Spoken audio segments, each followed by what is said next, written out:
We figured it out, everyone. The next Smash game is gonna be a reboot. I mean, maybe Sakurai has reasonably said he probably can't pull a game like Ultimate off again, but I've been watching Smash players rally around wrong outcomes for so many years at this point that it's just funny now. I remember last time it was just collectively decided that, yeah, Robin's not coming back. It was almost spoken about like a foregone conclusion. But nevertheless, I think that's why this cutting the Smash roster in half concept has gotten so popular on YouTube, which people keep asking me to do. And because it's an easy paycheck, because I like to give the people what they want, let's do it. And we're gonna be efficient about it. I watched a few minutes of a couple of these just to get my head wrapped around the format a bit, and I'm not naming any names, but man, some of you people really like to dance around these characters for a while when we all know that bitch has gotta go. All right, let's do it.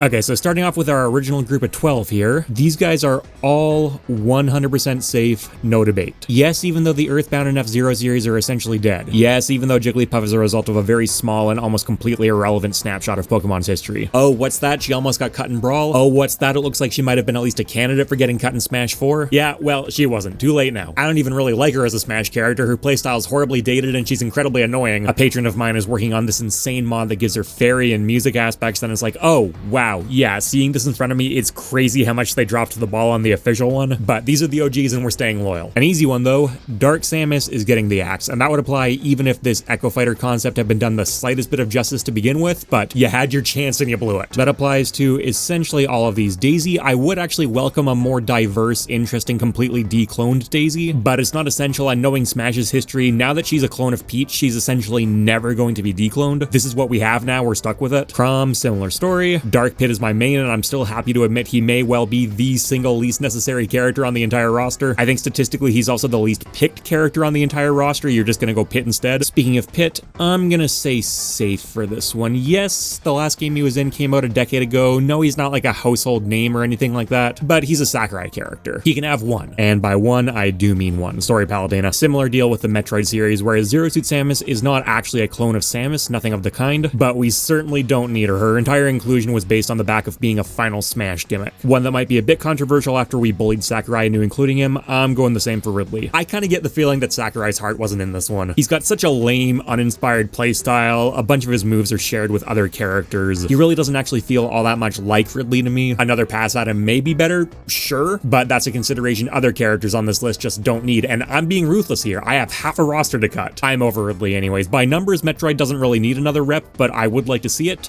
Put Ravenbeak in there if you're gonna do it. He's a way cooler character than Ridley ever was. Way more moveset potential too. Richter, that's another easy cut. Simon, I think I'll come back to. Lucas, same deal. I know a lot of you love Mother 3, but realistically, it is just not a franchise that needs 2 reps, and he's still kind of got the semi-clone thing going on. It's an intentional design decision rather than a time-saving thing, but whatever. Ken, I do like him as an Echo Fighter. He's probably the best overall Echo Fighter on the roster. Clearly the one that had the most effort put into him, but you know, we don't need him and Ryu. I think I will have Ryu stick around as the sort of FGC rep of the franchise, which means that Terry can go. I know he's got a fan base, especially in South America, but just no room. And you especially can go. I'd take you out of this game if I could. Okay, let's talk Fire Emblem. Marth, you are safe. You're a longtime fan favorite. I love your design. Serves an important purpose in the franchise. Easy. Just as easy as removing Lucina. Now, I will say that in practice, if you were going to cut half the roster, you probably actually wouldn't take these very easy to make Echo Fighters out. Or I guess a better way of phrasing that would be you'd cut half the roster and then just keep these characters around as well because they're so easy to do. But in practice, there's also no universe where Sakurai is actually cutting half the roster to begin with. This is a thought experiment. Roy, this one makes me a bit sad. I thought he was one of the coolest characters in Melee. I love that he's been decloned. I love his new playstyle. I think he's one of the healthiest upper high or top tier characters in Ultimate in terms of design. But we're talking about a series that has 8 reps, does not need 8 reps, and has been established that they're going to get more reps with new Smash games as they're released. Ike is not a clone and is one of the all-time fan favorite Fire Emblem characters. Oh, I don't have to cut Ike, do I? He's my favorite Fire Emblem character. He is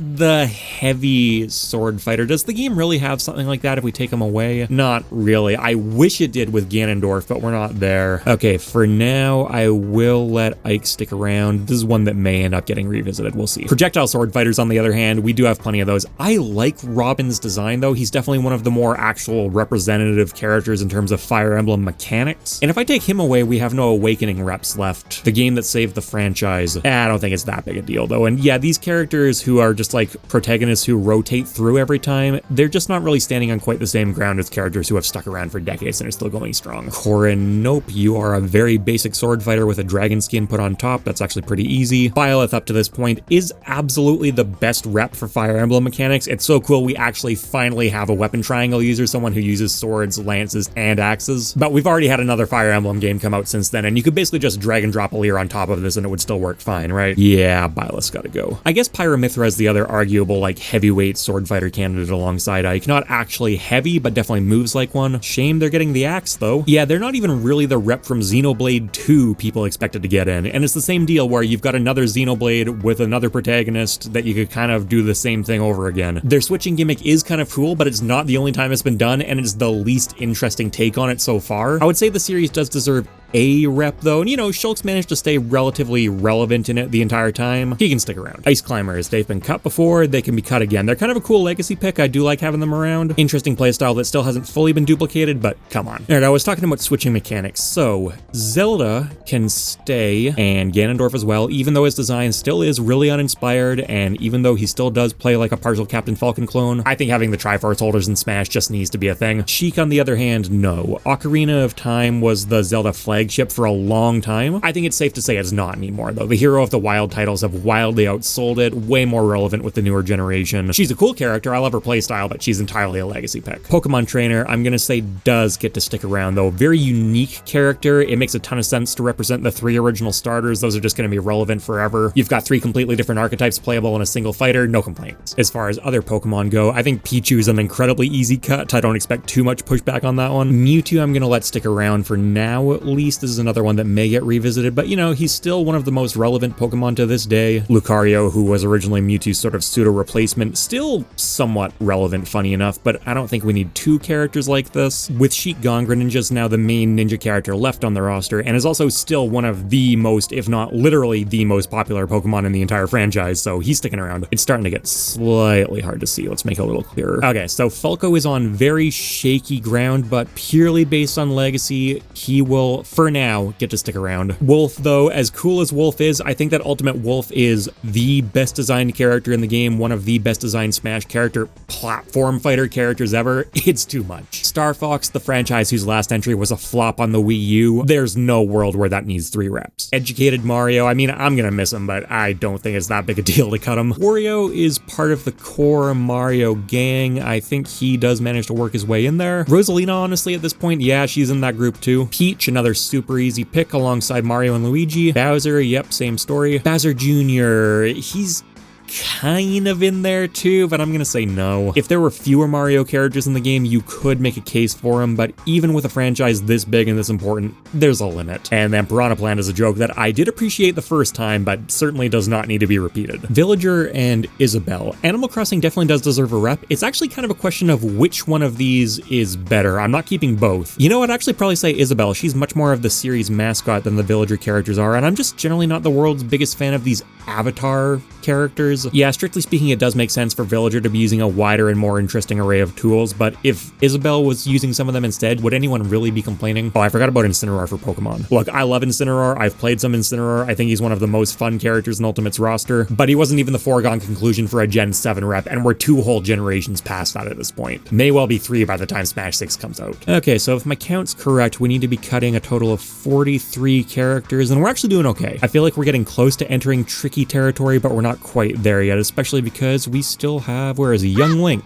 Similar story as Sheik, where he's just kind of redundant representation. I would argue that Ocarina of Time and Majora's Mask still maybe deserve a rep, but again, I gotta be ruthless, and in this environment, 3 Links is clearly too many. What about Toon Link though? Because he's not just representing like 1 or 2 games, he's actually representing a sizable portion of Zelda's output, which is quite distinct from what the adult Link is doing. And I really do like this idea of Toon Link being allowed to stick around as this very simple, straightforward, beginner-friendly representative of the broader Zelda series, and then adult Link being allowed to get more experimental. He will be a tentative keep. Let's do a couple more of these weird, long dead series sort of legacy picks. So Mr. Game & Watch was a cool inclusion in Melee, but I think I'd actually like to see these cycled through more in different games. Duck Hunt, same deal. He really is the ultimate legacy pick, but his playstyle is also super lame, and I think like 3 people would be sad if he was actually cut. Banjo-Kazooie, I'd probably say the same thing about, which is a little sad. It's cool to see them back, but it's not like they boosted the entire franchise in a major relevance again, and their playstyle is generally considered kind of uninspired. Simon is kind of in that camp as well, but the Castlevania series is a very long-running and important one, even if nowadays it's not necessarily in the best standing in the entire world. It's still got the show, though, which actually does star Richter, who I have already axed off. But no, in the grand scheme of things, Simon is the rep.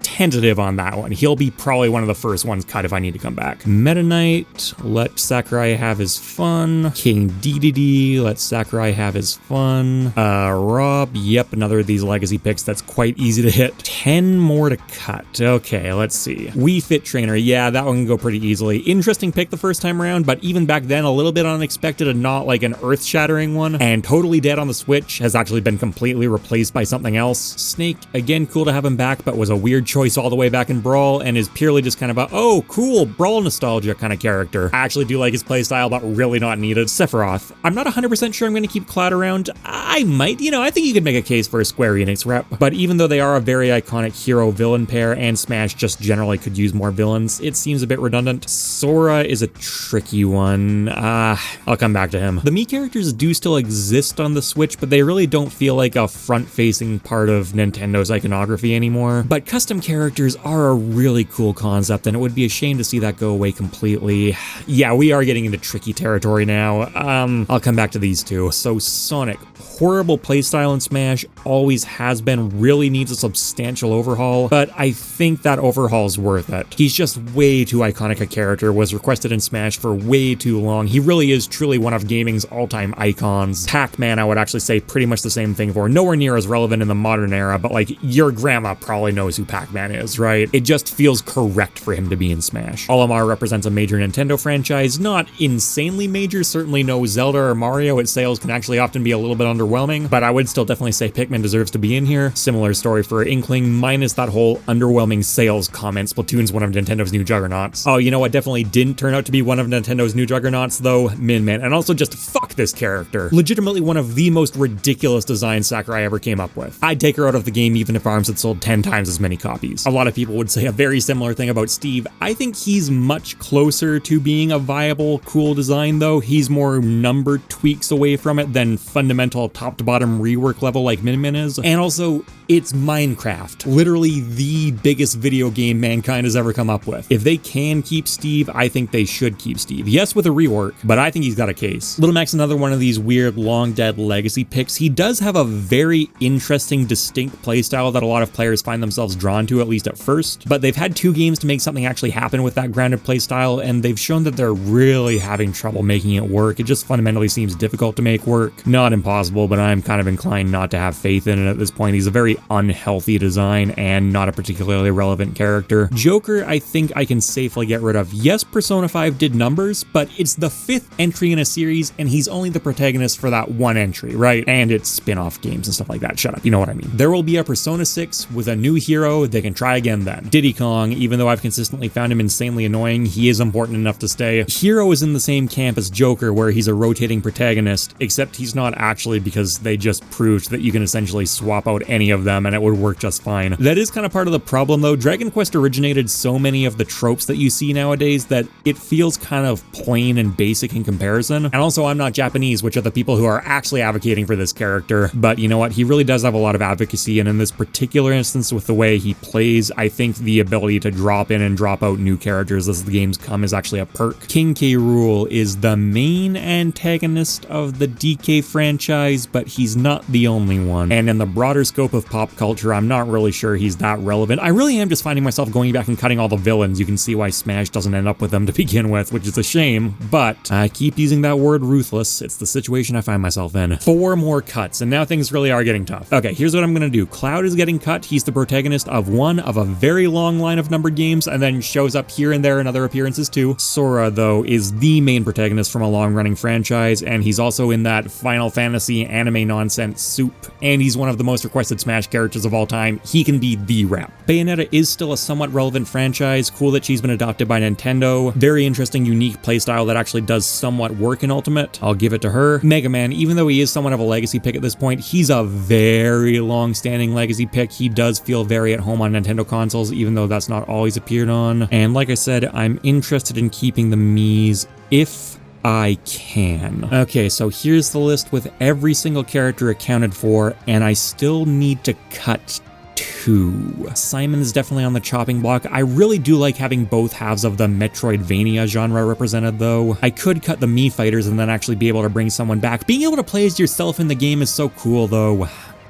They do cause some delays in tournaments, and it can be annoying running into them online and not even knowing what moveset your opponent is using until they pull the move out on you at the wrong time. In the grand scheme of things, that's such a tiny fraction of use cases though. Do I get a revolution if Falco gets taken out? Okay, tough choice, but I knew eventually I'd be reaching tough choice territory. Falco, yep, you're getting the axe. Blame the Wii U if it makes you feel better. And then our last pick. This feels brutal at this point no matter who I go with. I'm not gonna have to cut Ike, am I? Please don't make me cut Ike. It kind of feels like it's coming down to a scrap between Ike and Toon Link, and that's not really in his favor though. I gotta do it. I've been sitting here combing through the options for 5 minutes. There's no choice. The Fire Emblem franchise gets Marth as their mascot character and an incredibly important legacy Smash character, and they can bring in the protagonist from the newest game. That's fair. I hate saying it's fair, but it's fair. And that gives us a grand total of 43 out of 86 character slots cut out of Smash Ultimate's roster. This ended up being pretty painful. I wasn't really expecting it to be. I came into this feeling good for quite a while, but Ike is my all-time favorite Fire Emblem character. Brawl Ike is my favorite Smash character ever. I do find myself not really playing him in Ultimate though. He doesn't feel that good to move around with for me. I don't really like the direction they took him all that much, making him less heavy, partially because that makes him more redundant with the other Fire Emblem characters. That's kind of part of the problem. And then Incineroar sucks to cut. Dark Pit actually sucks to cut as well. I'd love an alternate version of him that uses way more Kid Icarus Uprising attacks, but that's not what we're doing here. K-Rool feels bad. Cloud feels bad. Wolf feels bad. Roy feels really bad. But I guess if there was no challenge, there'd be no fun. I'll clean it up a bit to give you a better look. And that'll do it. Thanks for watching, everyone, and let me know how I did. I'm expecting a lot of mixed opinions on this one. Likes and comments are part of what YouTube uses to decide whether a video should be passed around more, so if you think this one deserves it, much appreciated. You can check out another MockRock Talk video here, video on MockRock here, and patrons, members, and subs get perks like early videos and Discord access. Later, people.